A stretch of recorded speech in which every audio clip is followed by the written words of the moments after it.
Understanding the news takes more than repeating headlines. It takes reporting, context, expertise, and time.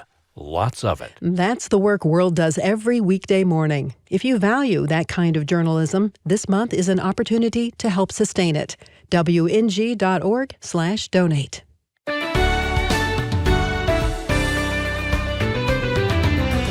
Good morning. Today on Legal Docket, the Supreme Court handed federal agencies an important victory, but only on the court's terms. A case involving two telecom giants, and a regulator explains why. They received a letter from the FCC saying, you better pay this or else. That's the question. What is the or else? Later, a legal theme on the World History book. You have the right to remain silent. Anything you say can and will be used against you in a court of law. The 60th anniversary of Miranda rights, and the Monday Moneybeat with David Bonson.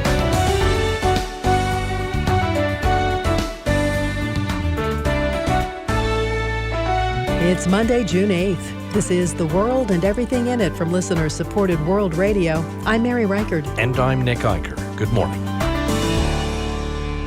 Time for news. Here's Mark Mellinger.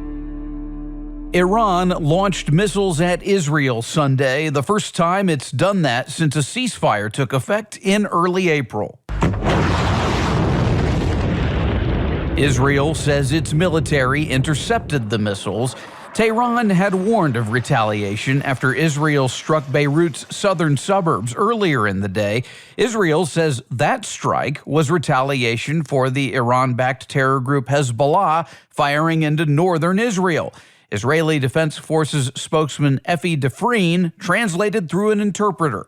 The regime is attempting to create a new equation by carrying out direct fire toward our territory in response to IDF strikes in Dahiyeh. We will not allow this. He went on to say Israel will intensify its operations against Hezbollah throughout Lebanon. A U.S. official says President Trump has called Israeli Prime Minister Benjamin Netanyahu and urged him not to immediately retaliate for the Iranian missile attacks. Iran has threatened that Israeli attacks on Hezbollah could end the ceasefire and renew full-scale war against the U.S. and Israel. Meantime, President Trump is playing defense with the news media, insisting the Iran war does not violate his campaign refrain of no new wars. Trump told NBC's Meet the Press he did not guarantee there would be no new wars if he retook the White House. He went on to say the conflict in Iran is not an endless war and that he's doing the U.S. and the world a service because he had to stop Iran from having a nuclear weapon. Trump ended the taped interview abruptly and stormed off when anchor Kristen Welker pushed back on the president's claims of fraud in California's elections. Your elections are crooked, and you're crooked, and Meet the Press is crooked, and so is ABC, and CBS, and CNN. But Mr. President, you're one-sided crooked networks. All right, let's call it quits, because I've had enough. Thank you, darling. Have a good time. Late-counted mail-in ballots have eaten into the vote totals for the candidates Trump's supporting for California governor and L.A. mayor, putting their chances of making a runoff election in the fall at risk. The top federal prosecutor in L.A. has opened several election fraud investigations. Pentagon Chief Pete Hegseth used a D-Day speech at the Normandy American Cemetery in France over the weekend to blast European countries' approach to immigration. Sadly, today, different European beaches are stormed by different dangerous ideologies. Boats and men arrive. When will European capitals do something about that invasion? Those remarks are drawing criticism, including from Texas Republican Congressman Michael McCall on ABC's This Week. There's a time and a place for these issues of immigration. That was not the day, not the anniversary D-Day. I think out of respect to the veterans, those remarks were out of place. McCall, who is the son of a D-Day veteran, says Hegseth should have stuck to honoring Allied troops' service and sacrifice against Nazi Germany. Leaders of the UK, France, and Germany say there is an urgent need to ramp up weapons production to help Ukraine fend off Russian attacks. Those comments came after the top leaders of all three countries met with Ukrainian President Volodymyr Zelensky in London this weekend. Ukraine and Russia continue to trade attacks after Russian leader Vladimir Putin rejected a letter from Zelensky offering a face-to-face meeting. Ukraine ambassador to the U.S. Olga Stefanishina tells Fox's The Sunday Briefing, "This letter from my president shows that actually we're committed to resolution, but we're not lagging behind while the war is still raging on. We're scaling up our capacity to defend ourselves." The war in Iran has contributed to the reduction and delay of U.S. weapons shipments to Ukraine. Ukraine's shortage of air defense systems has left civilians vulnerable to stepped-up ballistic missile attacks from Russia. The Senate Friday passed a bill funding Immigration and Customs Enforcement, ICE, and the Border Patrol. Now it's the House's move, and Tennessee Republican Senator Marsha Blackburn has a message for her colleagues there. Get it to President Trump's desk so we can make certain that communities are safe. Blackburn, talking to Fox News, senators used the special fast-track procedure known as reconciliation to pass the bill. That process allows certain legislation to pass with a simple majority vote rather than meeting the typical 60-vote threshold needed to clear a filibuster. Passage of the bill was delayed because of bipartisan concerns over a special fund meant to compensate people who claimed they were wrongly targeted by the Biden Justice Department. The Trump administration ended up scrapping the fund. A new lawsuit aims to stop the UFC fights planned on the White House South Lawn as part of the nation's 250th anniversary celebrations. The fights are scheduled for Sunday, and construction of the octagon-shaped cage and 5,000-seat arena is already well underway. Over the weekend, a group called the Public Integrity Project filed a federal lawsuit on behalf of two people who live in Virginia, claiming the White House violated federal regulations and procedures when it authorized the event, including a National Park Service prohibition of sporting events on federal parklands. The Trump administration calls the lawsuit obstructionist, baseless, and dilatory, saying the UFC fights are no different than various other White House-hosted events on the South Lawn. I'm Mark Mellinger. Coming up, David Watson will be here for the Monday Moneybeat, plus how Miranda rights became a part of American law and culture. This is The World and Everything in It.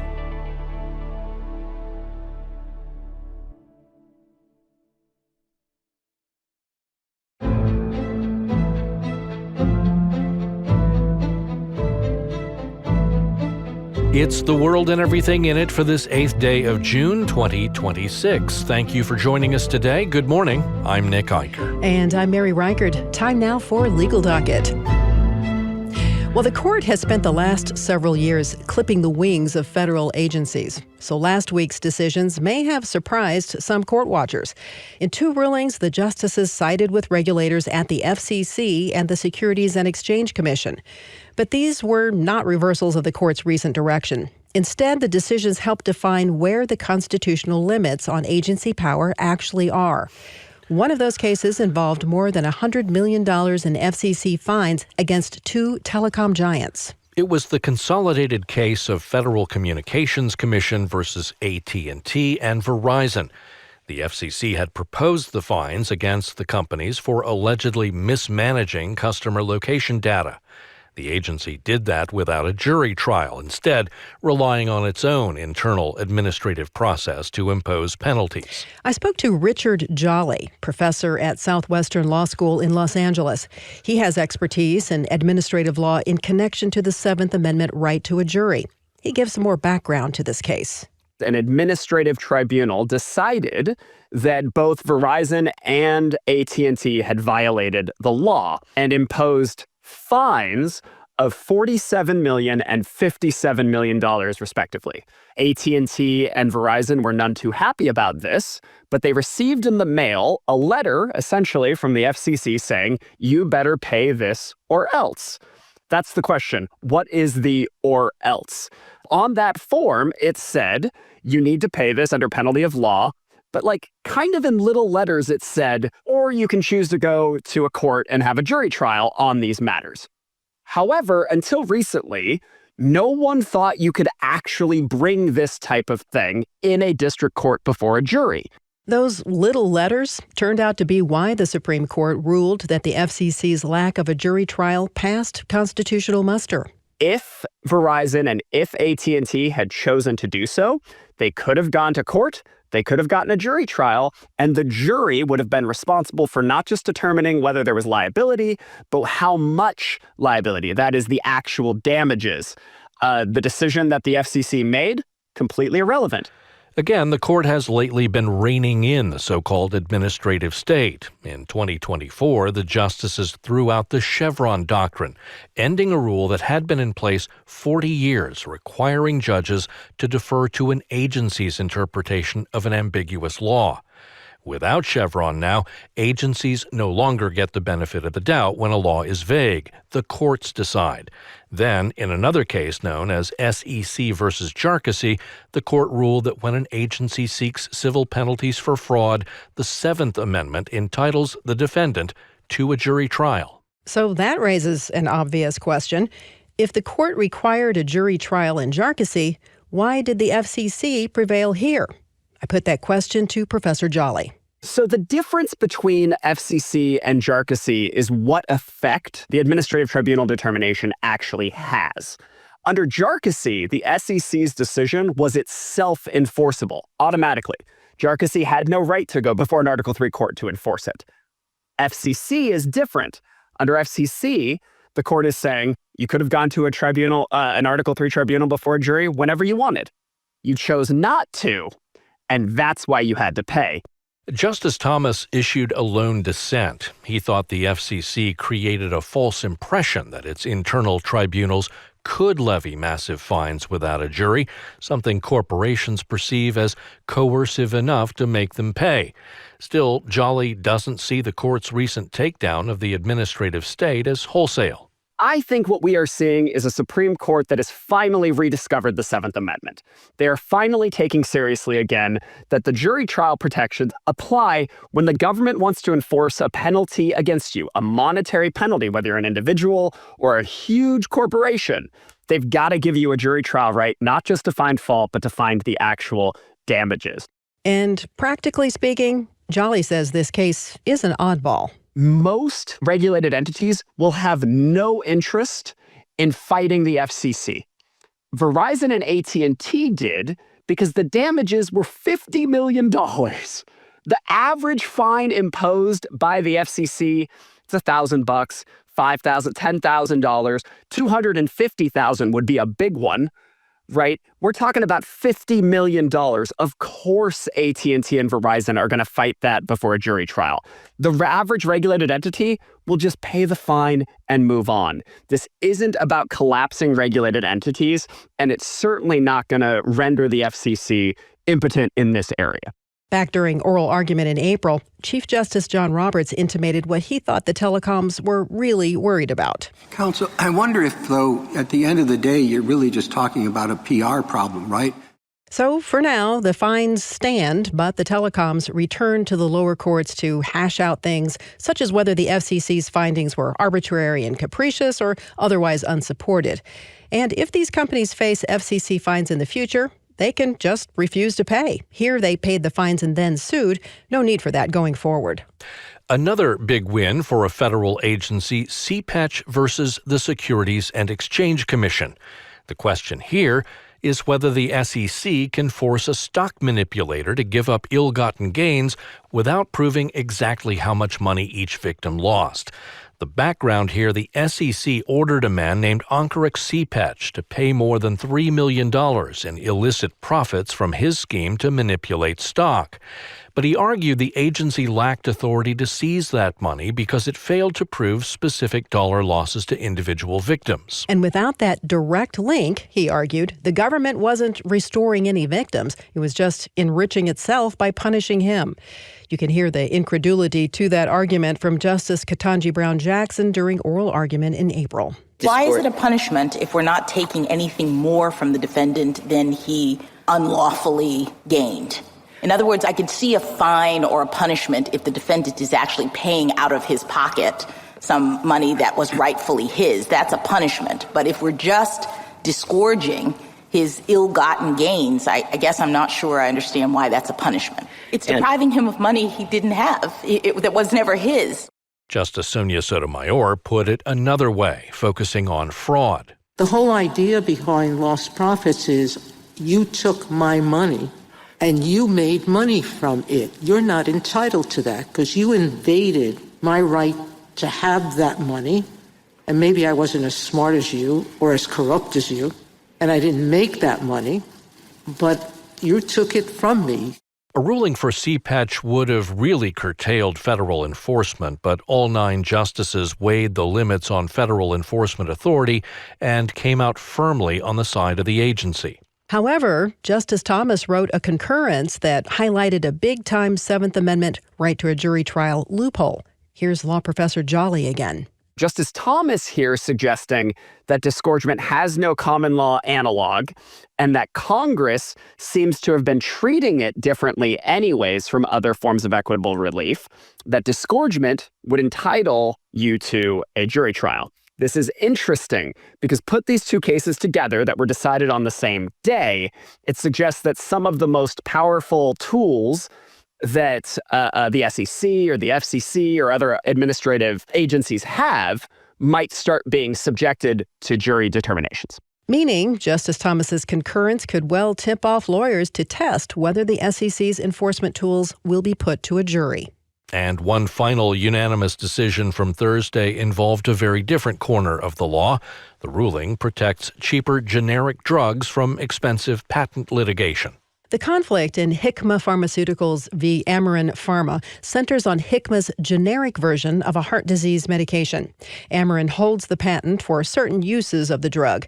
It says Hikma induced patent infringement because doctors and pharmacists prescribed and dispensed the generic for Amarin's patented uses. But the High Court disagreed, concluding the evidence only shows passive awareness of infringement rather than active encouragement of it.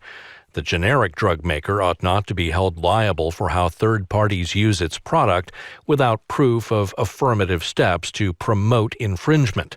Deputy Solicitor General Malcolm Stewart had the winning argument in support of the generic drug maker back in April. If you sell something that can be used either in an infringing or a non-infringing way, then you still won't be held liable for others' infringement unless you've actively encouraged them to infringe. That's the bottom line, correct. We expect more decisions this week with 23 merits case rulings left. If the court wants to wrap up by the end of this month, it's going to have to get aggressive about it. And those remaining cases are among the most closely watched of this term. Birthright citizenship, the fate of Haitian and Syrians in the U.S. under the Temporary Protected Status Program for the last decade and a half, mail-in ballots, men and women's sports, and more. And that's this week's Legal Docket. Well, now, before we leave Legal Docket, just a quick trip behind the scenes. You know, Mary has got a way of making these Supreme Court cases sound a good bit more straightforward than they actually are, because they are not. What you heard today represents days of reading opinions, talking with legal experts, sorting through competing arguments, and then boiling all of that down into just a few minutes of radio. Oh, and 3 years of law school kind of helps too. But that is the kind of work that World does week after week. And if you value that kind of reporting and analysis, we would be grateful for your support during our June giving drive. WNG.org/donate. And Mary, thank you for doing the hard part so the rest of us can kind of keep up. I'm very glad to do it.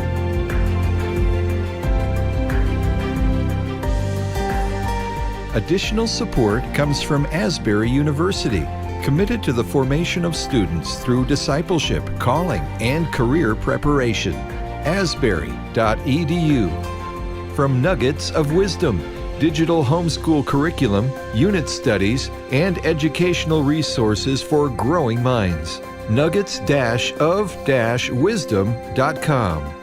And from Ascend by Unbound, a real-world, faith-centered college alternative for gap year, trades, and degree-seeking students. More at beunbound.us/world.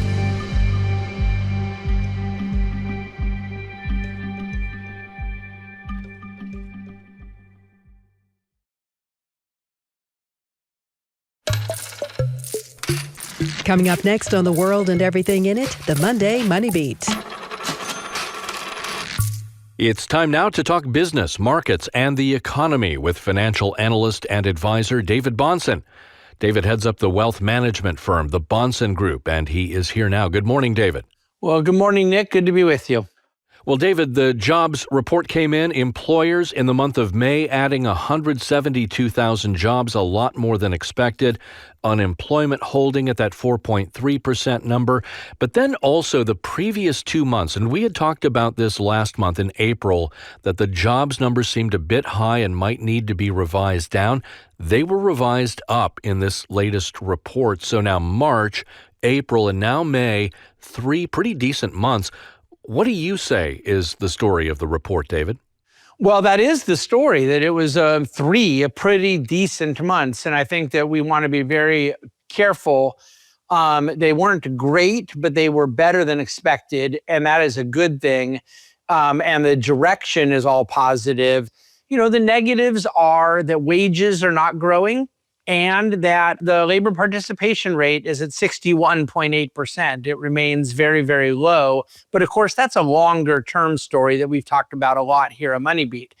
But the encouraging sign is that the low amount of hirings of 2025 has not turned into elevated firings in 2026. Well, David, last week you said you wanted a Federal Reserve that is independent not only of political pressure, but also of bad economic assumptions. And after Friday's jobs report, I did notice a lot of the commentary and a lot of the reporting seemed to assume that stronger hiring means more inflation risk and therefore fewer rate cuts coming from the Fed. Is that necessarily the case, or do you think investors are confusing stronger growth with higher inflation? Yeah, but let's be clear that what's going on. The short-term rate did not go higher on the good news of Better Jobs Friday, and that's the only rate the Fed can control. What went higher is the longer-term rate, the 10-year bond yield. But I just have to remind people, because I don't think there's anything more important to understand in financial markets than this. The 10-year bond yield is a measurement of expectations of nominal growth, nominal GDP. I don't care about the 10-year bond yield going higher if it is for non-inflationary reasons, real growth. That's where Kevin Warsh, I think, is going to help us at the Fed, because he does not believe this Phillips curve nonsense that growth is inherently inflationary. Having a slightly higher long-term bond yield because real growth expectations are higher, but not because inflationary expectations are higher, would be a good thing. Now, I'm not saying that's what is going to end up happening. There is a long way to go to figure out where a lot of these things are going to play out. So I think what you saw Friday was not a big surprise, and it was not across the whole stock market. It was a rotation out of the very excessively priced areas of the market into more defensive and stable parts of the market. Well, David, you wrote something unusual this week for Dividend Cafe, a commencement address, but more than that, I think a pretty direct challenge for this graduating class. You take on one of the most common assumptions in our culture for young people, that young people are inheriting a future that has fewer opportunities and an economy that's stacked against them. We hear politicians use those very words, from housing costs to student debt to AI. Why do you think that negative message has become so dominant? And while I know you don't believe that it's true, why is it not true? The reason it's become dominant is because it is just simply a symptomatic element of the entire narrative of today's culture, which is some element of victimhood, some element of leading with alleged disadvantages, that we celebrate this whole idea of being a victim somewhere, somehow. And it is, you know, at the heart of so much of cultural theory these days. The reality, Nick, is that you can argue there's certain elements that are harder today and many other elements that are better than they've ever been. But I also think that you have to look at the total picture. And I am critical of our student loan system and our college funding model. But I also would argue that many people would have given anything to be born to enter young adult life with 4% unemployment and with a $30 trillion size economy. So there's a give and take to all of this. But those are macro things that have nothing to do with Billy, Debbie, Tommy, Katie, individual people. What individual people have to do is completely different than the way we measure the aggregates. What individual people have to do is say, well, there's some headwinds out there and there's some tailwinds out there, and what am I going to do with those things? I think the problem with these doom and gloom narratives is that they take people away from what they need to do, individual agency, and give people a preemptive excuse for why things are just too difficult, that house prices are too high or that student debt is too high or whatnot. I do believe house prices are too high. I do believe that a lot of people's college education was a ripoff. There are various things out there folks could focus on. I do not think any of those things, though, have anything to do with the real conversation, which is what an individual does when they get out of bed in the morning. What that person does has to be individual to their own agency and their calling for them to go live out a life of meaning and purpose. Well, David, it wouldn't be a proper commencement address these days if you didn't mention AI. A lot of young people hear that artificial intelligence is going to transform the economy in ways that we can barely imagine. But what is the difference between acknowledging a disruption to come and assuming that that disruption means fewer opportunities for human flourishing? The macro here is that we have to understand that anything AI is doing to meet needs is opening up a new need to be met, that there is this perpetual process of human needs being met, and then it might close one door and open up another. And it's very hard for a person in their given situation to see that, because when they're the one with the door closing, that's all they're feeling and seeing, and they're not seeing the other door that is opening. AI is going to eliminate some jobs. It's going to create other jobs. That is not only the testimony of history, it's what we're seeing play out right now. There's a huge increase in opportunities for software engineers right now. Everyone predicted the opposite. But that's going to play out, and I believe that people need to be informed by history, but also by anthropology. And what I mean by that is what we know as Christians about how the human person works. If you understand that human needs are infinite, therefore the work that can be done for humans is infinite, you should carry with you a greater hope and optimism for where AI is going to take things as far as it pertains to your opportunity.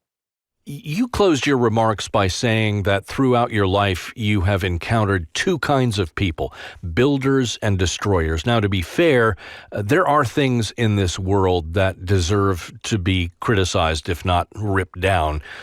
Journalism is built on criticism. Markets need critics. Institutions sometimes need reformers.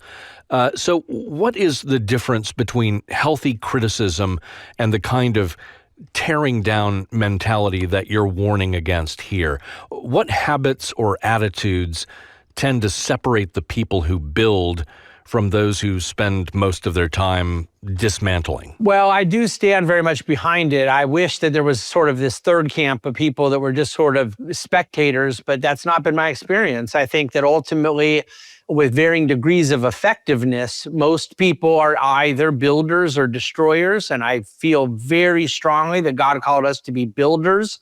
Another word we can use in Christian vocabulary is God called us to be creators.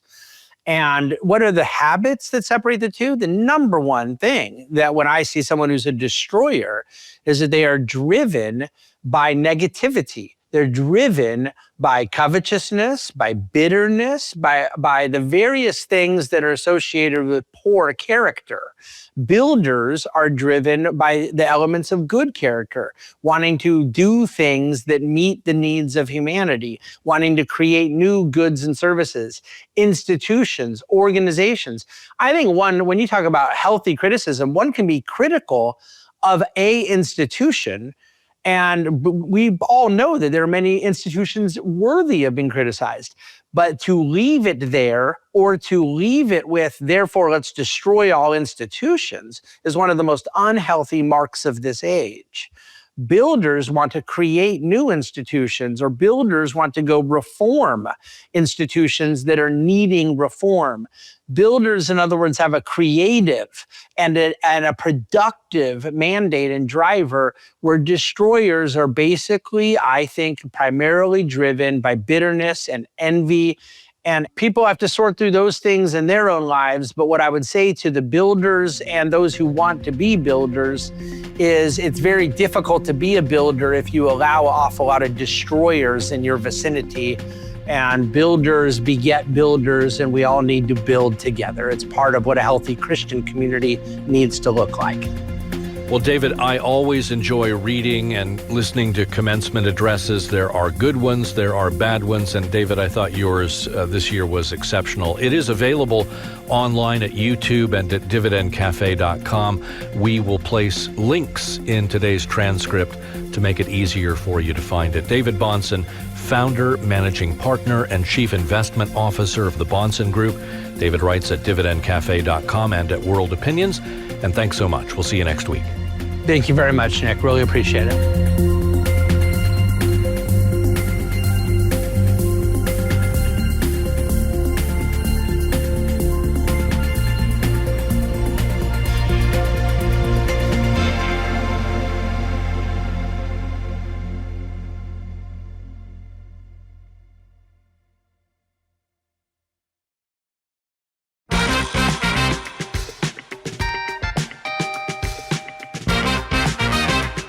Good morning. This is The World and Everything in It from listener-supported World Radio. I'm Mary Reichard. And I'm Nick Eicher. Next up, the World History Book.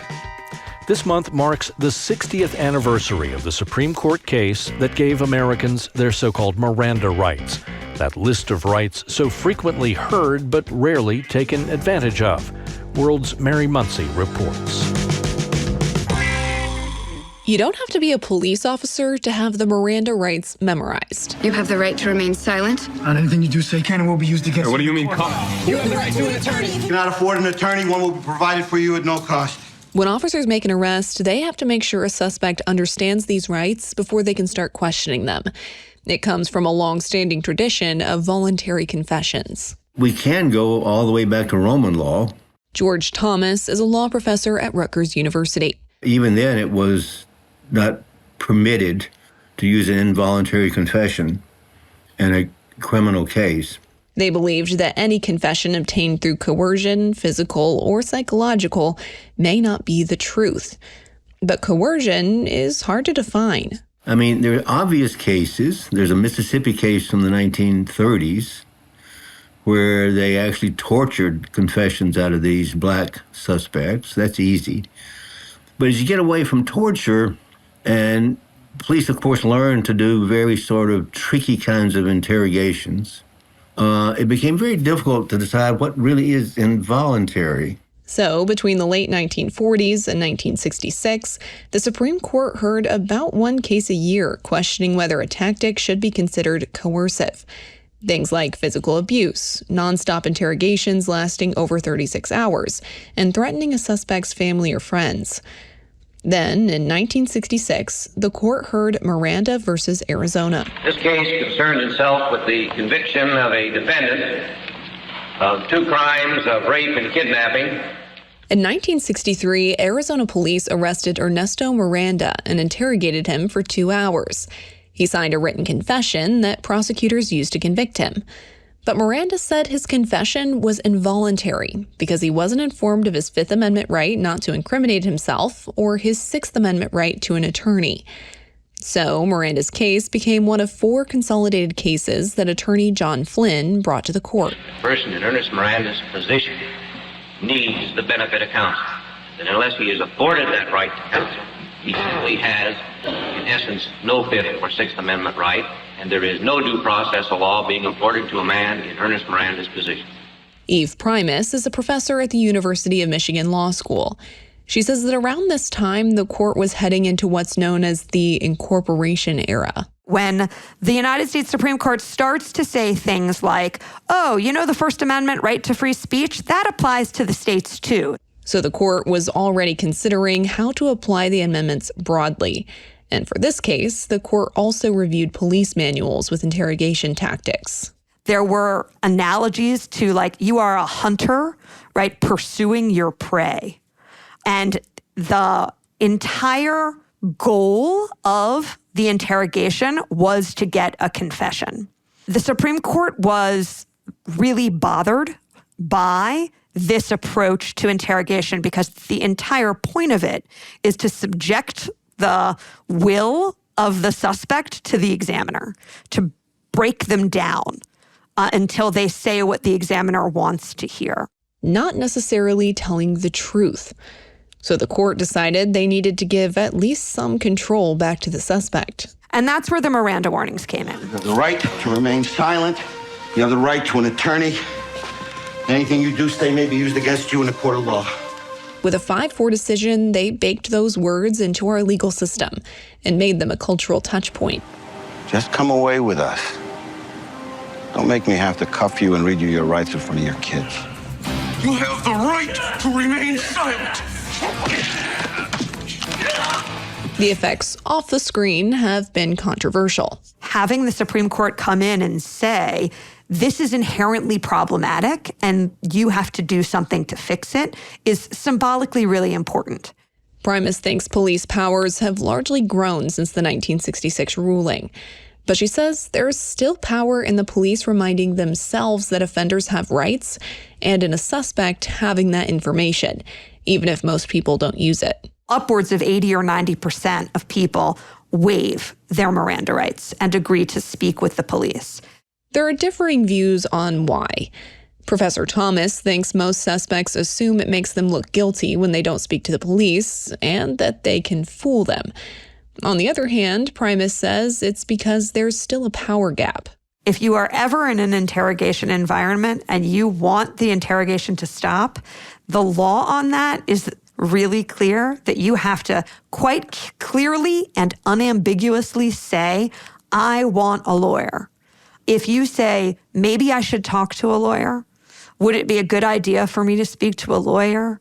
That's not clear enough. But as soon as a suspect says those magic words, police must stop the interrogation until a lawyer arrives. Some of the 4 dissenters in the Miranda opinion said they legislated from the bench, while others said that not everyone who is taken into custody and questioned is in an inherently coercive environment. Nevertheless, subsequent courts have continued to uphold that ruling, even as they interpret police powers. In 2000, the court considered a congressional law that sought to overturn Miranda. Thomas says Chief Justice William Rehnquist had wanted to overturn the ruling since he joined the bench. He thought it restricted law enforcement in a way that isn't outlined in the Constitution. But ultimately, Rehnquist voted with the majority to uphold it. He seemed to think that overturning it would have caused instability. The fact that our post-Miranda cases have made exceptions from its rule does not demonstrate that Miranda was not a constitutional decision. These decisions illustrate the principle not that Miranda is not a constitutional rule, but that no constitutional rule is immutable. That's this week's World History Book. I'm Mary Muncy.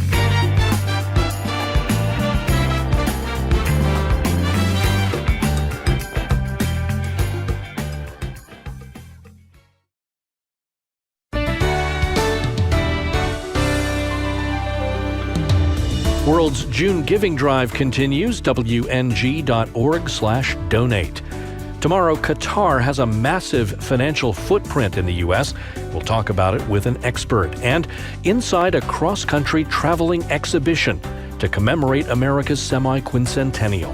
That and more tomorrow. I'm Nick Eicher. And I'm Mary Reichard. The world and everything in it comes to you from World Radio. World's mission is biblically objective journalism that informs, educates, and inspires. The Bible says, unless the Lord builds the house, those who build it labor in vain. Unless the Lord watches over the city, the watchman stays awake in vain. It is in vain that you rise up early and go late to rest, eating the bread of anxious toil, for he gives to his beloved sleep. verses 1 and 2 of Psalm 127. Go now in grace and peace.